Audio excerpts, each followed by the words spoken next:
हरि मैं जैसो तैसो तेरी। हे हरि, मैं जैसा भी हूँ तेरा। साहेब, इश्क करना बड़ा आसान है। खबर जब पड़ती है जब इश्क के मैदान में उतरा जाता है। आज जैसे रगड़ रहा है तो इतना भाव विवल हो जाता है, हे हरि जैसो पे, तो वो रोने लगता है। और आंसू कहाँ गिरते? श्री सालिग्राम भगवान। हे हरि रोता है। और सालिग्राम भगवान भी बड़े प्रेम से, आराम से, कोई बात नहीं भैया तू रगड़ ले मेरी जान, प्रेम से। एक दिन अचानक सालिग्राम भगवान के ऊपर जब रविदास उस चमड़े काटने वाले औजार को घिस रहे थे, वहां से कोई एक जानकार विद्वान जा रहा। उसने देखा, अरे राम राम राम, शंख चक्र गदा पद्म जैसे चिन्हों से सुशोभायमान ये सालिग्राम भगवान के ऊपर, वो पैरों में फंसा था। औजार घिस रहा है, अरे बड़ा मूर्ख है। जैसे कहा कि मैं जाके कहूँ भगवान, तो तुरंत सोचा, अरे नहीं, मैं कह दूंगा भगवान है तो मुझे देगा। सो कहा, अरे भैया मुझे तुम्हारा ये पत्थर बड़ा प्रिय लगा, क्या मोल लोगे मुझे तो दो।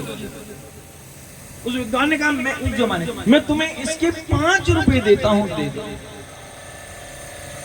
रविदास ने पत्थर की ओर देखा, फिर विद्वान की ओर देखा और कहा कि भैया जब मैंने इसे लिया था तो इसका कोई मोल नहीं लिया,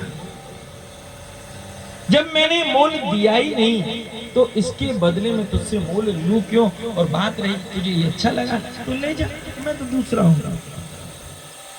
कितना सीधा बोला है। लेकिन अब उसने तुरंत कपड़े में बांधा, सिर से लगाया, मन में सोच रहा है अब तो मेरा उद्धार हो गया।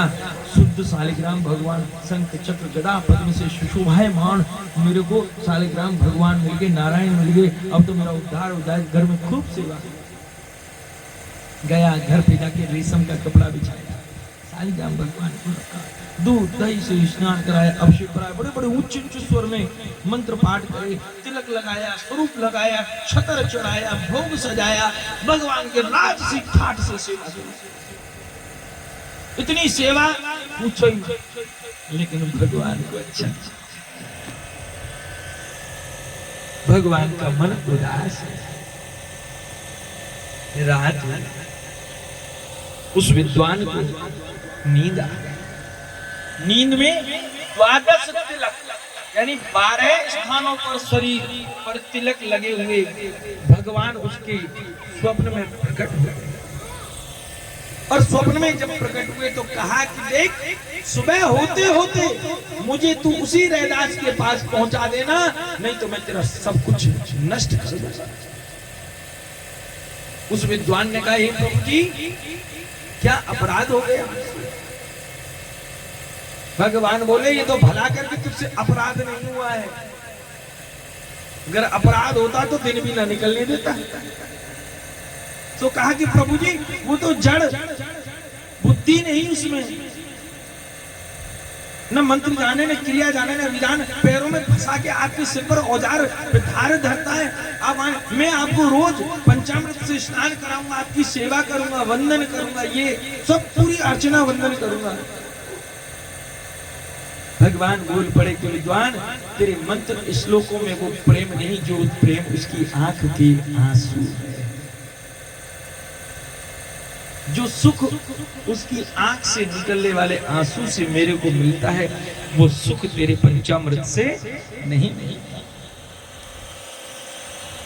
सुबह जगा और जग करके डर के मारे सीधा वहीं पहुंचा, रैदास जी के पास गया, बड़े सुंदर कपड़े में सजा। अरे लो भैया रैदास, मेरे साथ तो बहुत गड़बड़ हो जाती है, मैंने बहुत बुरा किया। रैदास ने कहा, क्या हुआ? अरे तुम नहीं जानते, ये तुम इसे पत्थर समझ रहे, ये शालिग्राम भगवान है, और मैंने इन पर शंख चक्र गदा के निशान देख लिए थे, तुम्हें झूठ बोलकर ले गया था, लेकिन रात में स्वप्न आया और भगवान ने कहा मुझे रैदास के पास पहुंचा दो वरना नष्ट कर दूंगा, भगवान तुम्हारे बिना रह नहीं सकते। इतना तो सुनना हुआ कि रैदास ऊपर से गिर पड़ा। जैसे ही रैदास गिरा, घुटनों के बल सिसकियां भरता हुआ कहने लगा कि हे गोविंद, तुम मुझसे इतना प्रेम करते हो कि तुम मेरे बिना रह नहीं सकते, और मैं कैसा जड़मती हूँ, मैं कैसा जड़मती हूँ कि इतने दिन से तुम मेरे पास पर मैं पहचान भी न पाया। अब तो भगवान को अपनी फटी धोती के एक छोटे से टुकड़े में लपेट कर घर गया। टूटी सी एक झोपड़ी, एक कुटिया, उस कुटिया में जाकर एक आलिए ने भगवान को रखा और अपनी घरवाली से कह दिया आज के बाद इस कुटिया में भगवान के अलावा कोई नहीं रहेगा। सबके लिए दूसरी कुटिया बना दी, घास तिनके की, भगवान के लिए वो कुटिया अलग तय कर दी, और खुद ने सोच लिया कि मेरा ठाकुर, मेरा स्वामी कुटिया में रहता है तो दास को कुटिया में रहने का अधिकार नहीं होता, क्योंकि मैं तो सेवक हूं, पूरा जीवन पेड़ के नीचे बिता दूंगा। ये स्वामी भक्ति है, प्रभु से प्रेम है। अब तो पेड़ के नीचे रैदास बैठ गए, वहीं अपना रोज का कर्म करें और बार बार इधर खींचते जाएं और दूसरी तरफ देखते जाएं और कहते रहे हे हरि मैं जैसो तैसो। बरसों बीत गए। एक दिन भगवान ने सोचा कि चलो आज रैदास से मिलने चलते हैं, इसकी परीक्षा करें। और आज श्री भगवान ने एक ब्राह्मण का रूप बनाकर द्वादश तिलक लगाए और रैदास की कुटिया के बाहर पहुंच गए। उस समय रैदास श्री शालिग्राम भगवान के ऊपर ज्यादा पैसे तो थे नहीं उसके पास, तो जंगल में से ज्यादा रोज फूल ले आता और रोज भगवान को चढ़ा। जिस दिन भोजन मिलता उस दिन भोजन का भोग लगाता, नहीं तो खाली कागज के टुकड़े पर, पत्ते पर, किसी पर व्यवस्था अनुसार और नमक रख देता और कहता कि हे प्रभु मैं भी नमक पानी पीकर अपना जीवन करता हूँ, जैसा मेरे पास है वैसा ग्रहण कर लीजिए। क्यों?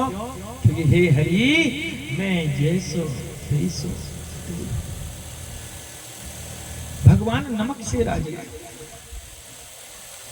क्योंकि भगवान की दृष्टि में अब भोग का कोई स्थान नहीं, केवल भक्त के प्रेम का स्थान है।